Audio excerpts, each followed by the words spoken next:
दोस्तों ई digital globe channel को subscribe करने के लिए दबाएं सब्सक्राइब का बटन और घंटी का बटन जरूर दबाएं। नमस्कार दोस्तों, स्वागत करता हूं आपके अपने YouTube चैनल में। सभी सहारा जमाकर्ताओं का पैसा इस दिन मिलेगा और 15% ब्याज के साथ मिलेगा। सहारा कंपनी में लिक्विडिटी संकट और डेटा एनालिटिक्स के माध्यम से हम विश्लेषण करेंगे कि किस तरीके से सहारा कंपनी आपको पैसे तय समय पर देगी या नहीं, या देगी तो कितने % ब्याज के साथ देगी। जैसे कि बरसोआ और एम्बी वैली और रोज़ वैली तमाम ऐसी आपदाएं थी, ऐसे संकट थे जिसमें ज़्यादातर लोगों का पैसा फंसा है। अब सुप्रीम कोर्ट के दिए गए आदेश के अनुसार क्या होने वाला है, कब तक पैसा आने वाला है, इस चीज़ को हम लोग इस वीडियो में जानेंगे। निवेदन करते हैं, अगर आप चैनल पर नए हैं तो वीडियो को लाइक करेंगे, चैनल को ज़रूर सब्सक्राइब करेंगे ताकि लेटेस्ट अपडेट सबसे पहले और सबसे तेज़ देखने को मिलती रहे। आइए इस वीडियो को शुरू करते हैं। सहारा की लिक्विडिटी संकट। सबसे पहले आपको लिक्विडिटी के बारे में बता देता हूँ। आप अगर एक सहारा जमा करता है या फिर आप अगर थोड़ी बहुत बैंक की या थोड़ी बहुत फाइनेंस की समझ रखते हैं तो लिक्विडिटी का मतलब होता है पैसे का आना, यानी कि पैसा होना। लिक्विडिटी मतलब आपके अगर खाते में 10,000 रुपये हैं तो आपकी लिक्विडिटी 10,000 रुपये की है। तो सहारा की लिक्विडिटी संकट पर डेटा आधारित विश्लेषण ये है कि सहारा इंडिया की वित्तीय स्थिति का पिछले कुछ वर्षों में गंभीर सवाल उठते रहे हैं। एक साल पहले तक सहारा के पास बैंक में 15,000 करोड़ रुपए से अधिक का पैसा पड़ा हुआ था, लेकिन आज यह सवाल उठता है कि वह पैसा कहाँ है। सहारा का दावा है कि वह अपनी लिक्विडिटी समस्या का समाधान नहीं कर पा रहे हैं और इसे लेकर वह कह रहे हैं कि हमारे पास पैसे नहीं हैं और जो भी दे रहे हैं वह सरकार को देना पड़ रहा है। यह स्पष्ट नहीं हो पा रहा है कि इतनी बड़ी राशि को एक बैंक में जमा करने के बाद कंपनी को उस पैसे का उपयोग करने में इतनी समस्या क्यों आ रही है। सहारा के वित्तीय संकट का ऐतिहासिक विश्लेषण अगर हम लोग करते हैं तो कुछ इस कदर है।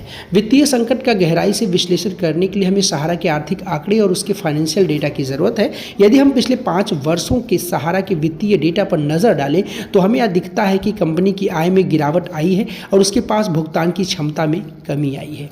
उदाहरण के लिए 2019 में सहारा की आय में 15% तक की गिरावट देखी गई थी, जबकि उसी समय कंपनी के वेतन और वेतनभोगियों के भुगतान में देरी हो रही थी। इससे साबित होता है कि कंपनी की वित्तीय स्थिति में समस्याएं पहले से मौजूद थीं और लिक्विडिटी संकट को लंबे समय से अनदेखा किया गया है। सहारा का तर्क और डेटा की जांच की जाए तो कंपनी के अधिकारियों का कहना है कि वे मजबूरी में पैसे ले रहे हैं क्योंकि उनके पास कामकाजी खर्चों के लिए पर्याप्त लिक्विडिटी यानी कि पैसा नहीं है। लेकिन यह बात तब सवाल उठाती है जब हम आंकड़ों को देखते हैं। सहारा ने पिछले साल 5,000 करोड़ रुपए से अधिक का रिवर्स निवेश किया था, लेकिन इसका सही उपयोग नहीं हो पाया। इसके बजाय कंपनी की पूंजी में निवेशकों को मिलने वाले लाभ के वितरण में बंटवारे में कमी आई है।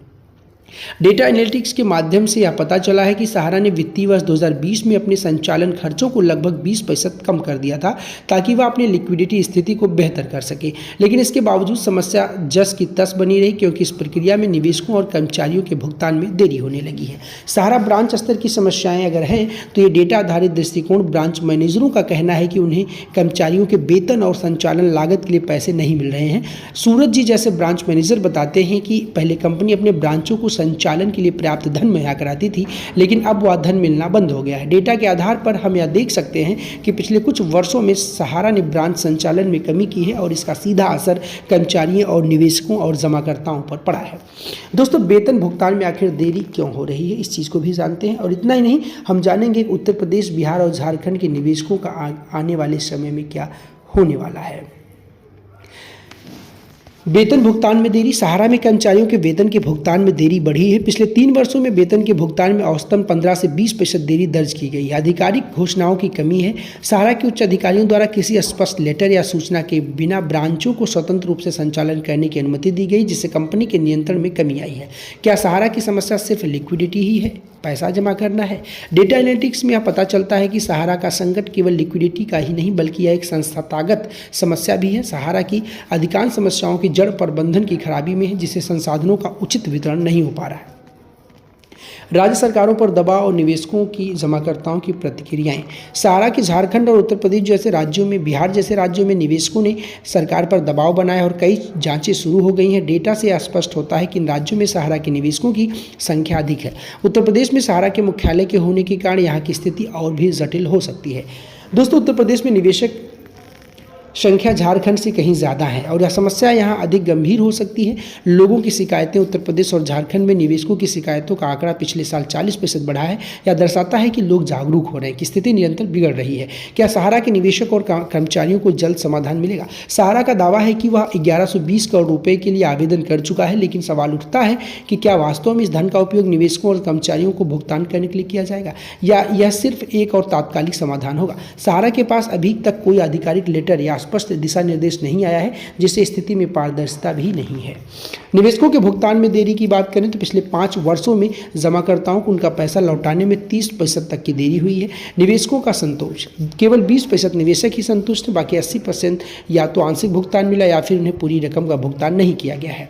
दोस्तों, सहारा का भविष्य और उनके निवेशकों का हक अगर हम लोग जानें तो सहारा का वर्तमान संकट केवल पैसों की कमी ही नहीं बल्कि राजनीतिक कमियां भी हैं, बल्कि यह एक व्यापक संस्थागत और प्रबंधन समस्या का परिणाम है। डेटा और तथ्यों के आधार पर साबित होता है कि सहारा ने पहले ही कई बार अपने निवेशकों जमाकर्ताओं के साथ विश्वासघात किया और अब भी स्थिति सुधरने के बजाय और भी गंभीर होती जा रही है।